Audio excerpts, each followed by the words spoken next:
நண்பர்கள் அனைவருக்கும் வணக்கம். இன்னைக்கு நம்ம இந்த வீடியோல வங்கி வாடிக்கையாளர்களுக்கு மிக முக்கிய புதிய தகவல் வெளியாகி இருக்கு. ஸோ அதை பத்தி தான் இப்ப நம்ம பார்க்க போறோம். இந்திய ரிசர்வ் வங்கியானது வங்கி வாடிக்கையாளர்களுடைய நலனை பாதுகாக்கும் வகையில் ஜூலை 1, 2026 முதல் புதிய விதிகளை நடைமுறைப்படுத்துகிறது. இதன்படி வங்கியின் குறைபாடுகளால் ஏற்படக்கூடிய நேரடி இழப்புகளுக்கு 30 லட்சம் ரூபாய் வரை இழப்பீடு வழங்க வங்கி குறை தீர்ப்பாளருக்கு அதிகாரம் அளிக்கப்பட்டுள்ளது.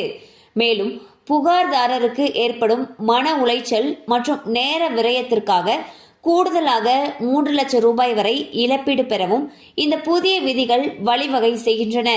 வாடிக்கையாளர்களுடைய புகார்களை விரைவாகவும் துல்லியமாகவும் பரிசீலிக்க மத்திய ரசீது மற்றும் செயலாக்க மையம் நிறுவப்பட உள்ளது.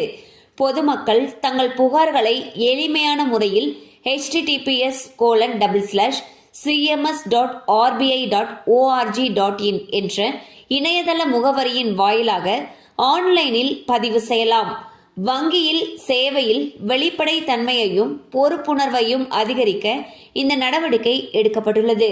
ஸோ பாத்தீங்கன்னா ஆர்பிஐ ஒரு சூப்பரான அறிவிப்பை வெளியிட்டிருக்காங்க. அதுல என்ன சொல்லியிருக்காங்கன்னா, ஒரு புதிய திட்டம், அதாவது ஒரு புதிய விதிமுறையானது ஜூலை 1, 2026 இருந்து அமலுக்கு வரதுக்கு இருக்கு. அது என்னன்னு சொல்லி பாத்தீங்கன்னா, வங்கிகள்ல ஏதாவது குறைபாடுகள் ஏற்பட்டு அதன் மூலமாக நமக்கு ஏதாவது நேரடி இழப்பீடு ஏற்பட்டுச்சு அப்படிங்கிற பட்சத்துல 30 லட்சம் ரூபாய் வரைக்கும் இழப்பீடு தர்றதுக்கு அதுல சொல்லியிருக்காங்க.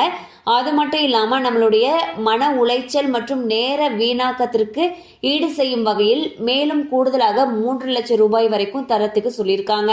சோ இது பாத்தீங்கன்னா ஜூலை 1, 2026 இருந்து அமலுக்கு வரத்துக்கு இருக்கு. கண்டிப்பா அந்த அப்டேட் உங்களுக்கு பயனுள்ளதா இருந்திருக்கும் நம்புறோம். மேலும் இது போல அப்டேட்ஸ் உங்களை உடனே ரீச் ஆகணும்னு நினைச்சீங்கன்னா நம்ம சேனலோட தொடர்ந்து இணைந்திருங்கள். தேங்க்யூ ஃபார் வாட்சிங்.